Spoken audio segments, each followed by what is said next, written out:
But actually what it is if you're saying, because what happens is every week when I come to Speaker's Corner, since November, the police will come up to me and drive me out of the park. Or they'll harass me, chase me, or arrest me. I've been arrested 6 times in the last 4 or 5 months.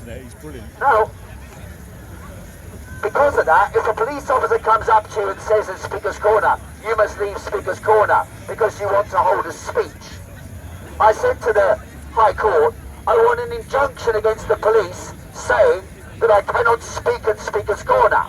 Because what they say is, whenever I get up and speak, I gather a crowd. And gathering a crowd is illegal under the statutory instruments passed by the government back in whenever that was last year. Now, therefore, I said to the judge, if you're saying that the police have a right to say that no one can speak at Speaker's Corner because they might gather a crowd, that means nobody who enters Speaker's Corner at all, whether a child, an adult, someone talking on the phone, anybody who opens their mouth and starts to speak is by definition at risk of being arrested for holding a meeting or for gathering people. And the judge accepted that's a reasonable argument for the case. But then he said, oh, but coronavirus overruled. Now we all know that what we got at the moment is a temporary interregnum, a period between one period of crisis and another. The government is not about to retract the legislation that they've imposed in the name of coronavirus. They are not about to withdraw the panic and fear. In fact, there are insane people inside the circles advising the government who made the news yesterday with a model, and it's always models, a computer model that predicts in the summer a huge rise in cases. And they're saying that in India there is a huge rise in cases. And of course, the definition of what these things are, a case. What is a case? The definitions, these are people who claim to be scientists. I've got a PhD. And what you learn, what you're supposed to learn being the operative, what you're supposed to learn at university or doing a PhD is to understand categories you're dealing with. But in the last year, we have been thrown into a world of madness by so-called scientists using entirely false categories to define health crises. Categories that have never been used before in history. And that all these scientists, a lot of them paid by big pharmaceutical companies and interests associated with them, have decided that it's better to ignore the grey areas that you might say, and always to stand by the clear definition that the government decides is accurate. And who are the government? Do any of the government ministers have a training in science or even a doctorate? Not one of them. Not one of them. They've got training in classics. Matt Hancock was a banker.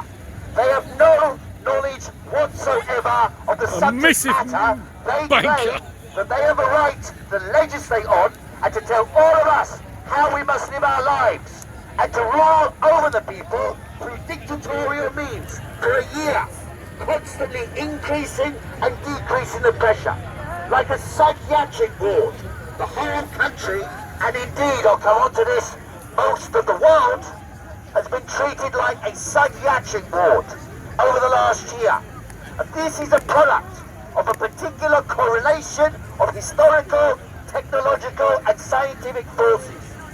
This is a product of the development of the internet that initially allowed us to think that the internet was a mechanism, a tool for communication between each other that would liberate us and allow us to communicate with more people, to establish greater connections, to do things like what they called the Arab Spring in 2010, when the Arab people rose up against dictators.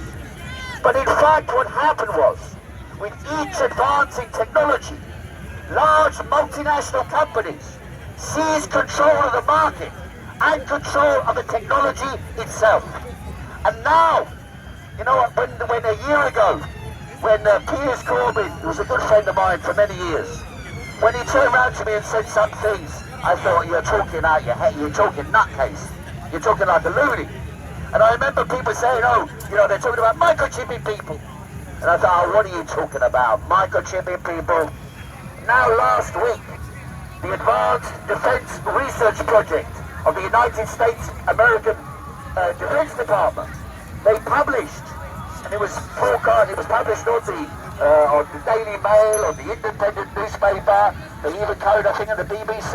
CBS News did a 60-minute program about it, where DARPA have produced a liquid microchip that's been injected into their own soldiers, their own sailors, in order supposedly to eradicate COVID-19 from the face of the earth. That's how mad these people are.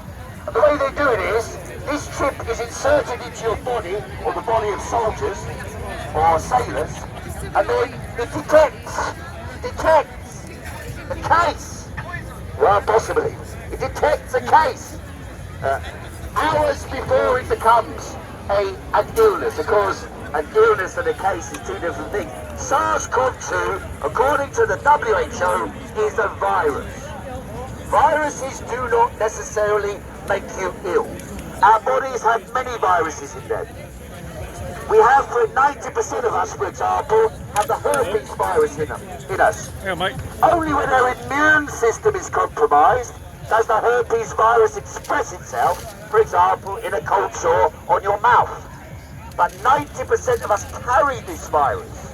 Now, how many of us carry the SARS-CoV-2 virus? Well, over the last year, probably, my estimate would be, at least 50% of the population in Britain have had this virus. Now, because some people are recording this for YouTube, and I was banned for life from YouTube 2 weeks ago, I'm aware that I have to censor what I say to you, even in the open air at Speaker's Corner, if I want these 2 channels, which have got a fair number of views on them, to watch. So that shows how even the most basic rights of free speech are being eradicated and snuffed out by the technological drive of the system itself, automatically creating the most tyrannical forms of dictatorial control over the censorship of information. So that what at Speaker's Corner, what would have been passed off without anybody even asking whether it should be censored or restricted, now becomes restricted. The one place with Britain where we're officially allowed to speak, it is actually the only place which the law says you have the right to speak here by default. It's an area that covers from here up until about where the ice cream van is, and then up until there. This area is where we won the right to protest. It's where we won the right to speak. It's where we won the right to organise. It's where we won the right to vote. It's where we won the right for women to vote. It is hallowed ground. It is sacred territory for the British masses. And therefore we have to defend it. And defending it means organising, mobilising, protecting, and getting up yourselves. I know from 35 years at Speaker's Corner, not many people get up to speak. You know, I've got Christian friends, I've got Muslim friends, I've got flat earth friends, I've got pro-Israel friends, pro-Palestinian, Shia Muslim, Sunni Muslim, you name it, I know them all. And they all agree with us. They all agree that we have the right to speak, the right to demonstrate, and they all think that the way the coronavirus crisis has been handled is an absolute disgrace to humanity. And the laws imposed upon humanity in the name of coronavirus are an utter and total outrage against the elementary decency of humanity, against love. They've attacked people falling in love. They stop people from laughing. Only the last week have people been able to laugh again. And then you still see people wandering down the streets with masks on. Why have they got masks on? Because they live in fear. They live in fear and they live in ignorance. And there are some, you're quite right probably, there are some, particularly where I live up by Notting Hill, some of the more middle class who like to virtue signal to people how smart they are. However, it's quite obvious, and I've studied the question extensively, and it's been reported on by the WHO, by Jenny Harris from PHE England, and by the Centre for Evidence-Based Medicine, Carl Hennigan, that masks, when you wear them for more than a few minutes, they attract bacteria, they get damp, and then if someone runs past you when they're jogging, and if they had coronavirus and they coughed, it would just land on your skin and disappear. But if you've got a mask on, it can land on your mask and we do a droplet. A droplet. What's that? What does? Well, that may well be true as well, but I'm giving you one specific issue at the moment. I don't mind discussing that, but it's a separate issue. The issue I wanted to say was the following, was that the mask then, after a few minutes, becomes a vector of increasing the risk of transmission. Increasing the risk of transmission. Now, the problem is we have to go out to these people because they've been driven into fear. And we have to not only isolate ourselves and say we are against, but we have to keep going back to the people who we know, who we love, who we've had contact with, who we've argued with. Keep going back to them. Because we are talking about the fate of humanity. And we are struggling for the basic rights of humanity against vaccine passports, against the imposition of totalitarian and nationalistic powers over the people so you can't move very far, which connects in, of course, with the agenda of these psychotic individuals who say that the climate is changing, which it always is and always has, and that climate change justifies the restriction of people's travel rights and also justifies isolating nature from man. And you might know they wheel out all these people. The one they wheeled out all the time is David Attenborough. David Attenborough the other day, he made statements which are totally insane. Totally insane. He said humanity is a danger to the planet. What an utter pile of nonsense. Humanity is part of nature.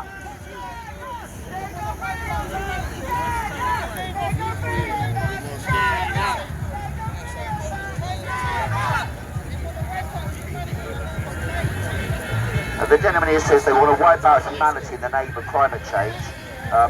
I think what they want to do is to seize control over humanity. It's those people who've got control over finance, those people and organisations, and who's got control over big tech and got control over pharma, between and over the climate change agenda, all the companies associated with wind farms and all the carbon trading and net zero campaigning and all this sort of thing. There's a whole network of international NGOs like the World Wildlife Fund, there's World Economic Forum called non-governmental financial organisations. You've got Greenpeace, you name it. One of these Oxfam, all these organisations that claim to be, woolly liberal things defending the people. They are not. They are corporate institutions organised on a global scale to have massive lobbying impact on the internet and therefore to shape opinion and to drive opinion towards their own direction. And that's what we've seen is a takeover by these companies in the last year of the entire agenda of the world. That's the reality of it. And yes, there are these lunatics like Klaus Schwab from the the founder of the World Economic Forum, who wants to drive the world towards this direction. And Bill Gates, through his influence over the financing both of news media and of pharmaceutical industry and research associated with it, has again been able to channel the entire direction of the lobbying structure towards his objectives. And that basically means that power has been lost by the masses. Power has been lost by some big companies as well. The airline industry and some of them, they've lost out. But overall, what we've had is a massive power grab by these tech companies, by pharma, and their associated scientific institutions. And the danger is this, is that every time they declare a so-called new strain or a so-called new crisis associated with some climatic condition. There was a piece in the news today, I don't know if you saw it, completely mad. And what he said was, he said, because the ice sheets are melting, when doesn't an ice melt in the sun? Because the ice sheets are melting in the summer, it's shifting the whole balance of the earth out of tilt. What a lot of fucking nonsense. Absolute and complete nonsense. And yet they can come out with this crap and try and pass it off to the population as science. For example, I said in my injunction against the Metropolitan Police, the police officers, before the 24th of July last year, did not wear masks. Now they're wandering around like muppets, wearing masks all the time, undermining their health. And if you look at the statistics, the number of officers who came down ill in the first period from March until May last year was one died, and he had comorbidities. But in the last period, when they were wearing masks all the time, many of them died, right? Why did they die? Because the masks is what caused their infection. That's the most likely explanation for what happened. And of course, now there's the Daily Express covered a story today, because the scientists know this. They studied it, they've researched it, they know fully well that the masks are vectors of transmission. But of course you can't change the position overnight, because you've already pushed in this direction. You've already got companies being paid billions for it. That's what the whole Cummings saga's about. Once the machine gets going, it's like mobilising an army for war. Once you send the fleet in, you can't just say withdraw them now. There never was weapons of mass destruction. You have to keep on with the charade. And that's what's happened. They begin with a story. They start financing people to promote that story. They all get a vested interest in promoting that story. They've all told you, do this, do that, do this, do that. And as soon as you point out it's incorrect, well, they would be kings with no clothes. Like for my sins, I made a vociferous appeal for a 3-week general strike on the 8th of March last year. After a few weeks I realised that what was being done was total and absolute insanity. And therefore I quite honestly tell you, I was completely wrong at the beginning of this crisis. I thought SARS-CoV-2 was a new virus. The reality is, the leading epidemiologist in China, by the name of Zhou Nanshan, he's the most famous person in China apart from the leader of the country. He wrote a report in 2013, published on the website of Cornell University website.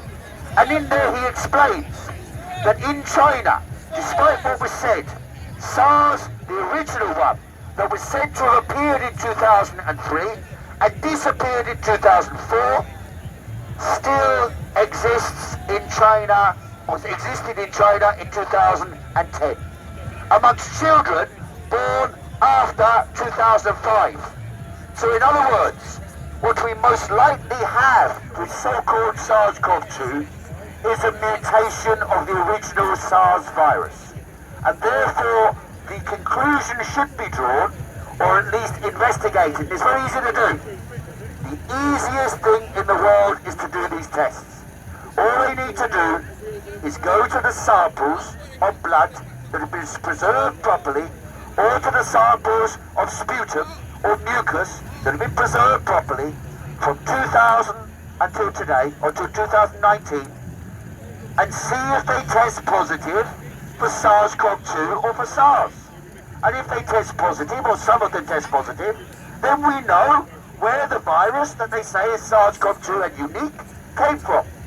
The point is this: 80% of the population, according to the Tübingen University study published in the peer-reviewed journal Nature, 80% of the population in their blood before 2019 had immunity to SARS-CoV-2. They tested the blood samples from 2010 to 2017, and they found 81% mounted effective T-cell response. That's cells called lymphocytes that attack infected cells. So they look and they see, does this look similar to a previous virus you've had? And then they say, well, that looks like HN43, or that looks like NL63, which you've had when you were a child in all likelihood. And therefore it moves in and it kills the cells in 81% of people. Therefore, the conclusion is inevitable, and it's been proposed by Sukari Bhakti, for example, the former professor at Mainz University, one of the leading microbiologists in the world. And he said 80% of the population or more have always had immunity to SARS-CoV-2 virus and the disease it can cause called COVID-19. And therefore, this was the big flaw from the beginning. The false claim that there is no prior immunity to SARS-CoV-2. If you know that there is prior immunity to a disease, then you can determine that group of people who are liable or susceptible to that disease, and you can protect those people. That is all that needed to be done all along.